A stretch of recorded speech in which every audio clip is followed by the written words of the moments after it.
আসসালামু আলাইকুম everyone, welcome back to my new another video. আজকে আমি আপনাদের জন্য এসেছিলাম বুটের হালুয়া রেসিপি। এখন যেহেতু শবে বরাত, সচরাচর সবাই আপনারা বুটের হালুয়া মেক করবেন, কেননা আমি আপনাদের দেখিয়ে দিচ্ছি একদম সহজভাবে বুটের হালুয়া রেসিপি। চলুন কথা না বাড়িয়ে দেখে আসি।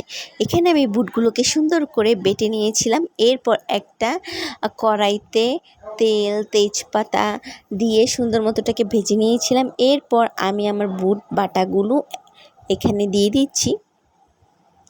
এক এক করে সমস্ত বুট বাটাগুলো বেটে নিয়েছি। আপনারা চাইলে ব্লেন্ডও করে নিতে পারেন, বাট আমি ছোলা বুটগুলোকে সিদ্ধ করে সুন্দর মতো বেটে নিয়েছি। এরপর আমি এটাকে অনবরত নাড়াচাড়া করে নিচ্ছি। এর প্রসেসিংটা কিন্তু খুবই কষ্টের। নাড়াচাড়া কিন্তু দেখতে অনেক সহজ লাগে, বাট যখন নাড়াচাড়া করে তখন অনেক ভারী ভারী ফিল হয়, অনেক কষ্ট, বাট খেতে দারুণ পরিমাণে মজা হয়। আমার মতো সেম টু সেমভাবে বানাবেন, খেতে অনেক পরিমাণে স্বাদ হবে। এরপর আমি সামান্য একটু লবণ দিয়েছিলাম স্বাদের জন্য, ফ্লেভারের জন্য। আপনারাও কিন্তু সামান্য একটু লবণ দিতে পারেন। পরে এটাকে আমি অনবরত নাড়াচাড়া করে নিচ্ছি। নাড়াচাড়া করে যখন আমাকে টেক্সচারটা যতক্ষণ না হবে ততক্ষণ নাড়াচাড়া করে নিতেই হবে। এই দেখেন আমি কিন্তু অনবরত নাড়াচাড়া করে নিচ্ছি। এটা কিন্তু প্রসেসিংই হলো নাড়াচাড়া করার।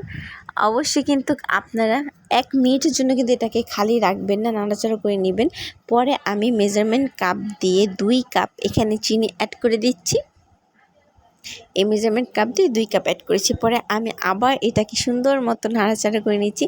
চিনিগুলোর সাথে বুটগুলোকে ভালো করে মিক্স করে নিচ্ছি, যেন মিষ্টিটা সঠিক পরিমাণে হয়। আমি কিন্তু মিষ্টিটা খেতে অনেক পছন্দ করি, তাই আমি কম মিষ্টি দিয়ে খেতে পারি না।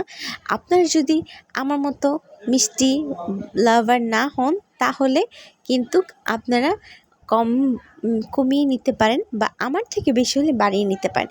দেখেন আস্তে আস্তে কিন্তু চিনিগুলো গলে যাচ্ছে,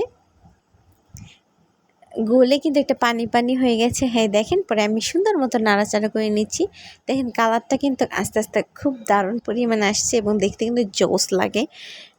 এখন আবার নাড়াটা একটু সহজ হয়ে যায়। এরপর কিন্তু আমি ঘি অ্যাড করে দিয়েছি।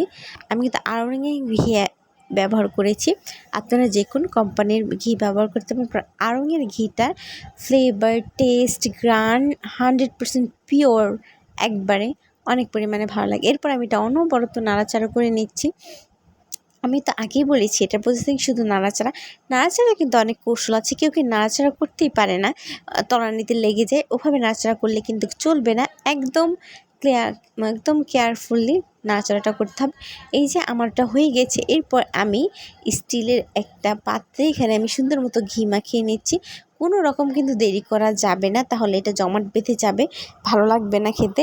পরে ঘিটা দিয়ে আমি বুটের হালুয়াগুলো পাত্রের মধ্যে ট্যাপ ট্যাপ করে নিচ্ছি। এই যে পরে ট্রেতে আমি কিন্তু ওখানে বেশি পরিমাণে হয়ে গেছে, পরে আমি আবার আরেকটু আলাদা করে ট্রেতে নিয়ে নিয়েছি, পরে ট্যাপ ট্যাপ করে নিয়েছি। এই যে স্টিলের ট্রে দুইটাতেই করে নিয়েছি এবং সুন্দর করে আমি কাটিংটা করে নিচ্ছি। কাটিংটা কিন্তু সুন্দর মতো আমি একটু বড় পিস করেছি, মানে কি এই লোহার ট্রেটাতে, আর প্লাস্টিকের ট্রেটাতে আমি একটু মিডিয়াম পিসই করেছি।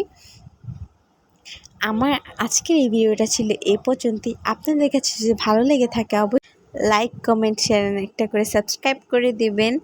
আর ফেসবুক থেকে দেখলে একটা করে অবশ্যই ফলো দিয়ে দিবেন। আল্লাহ হাফেজ।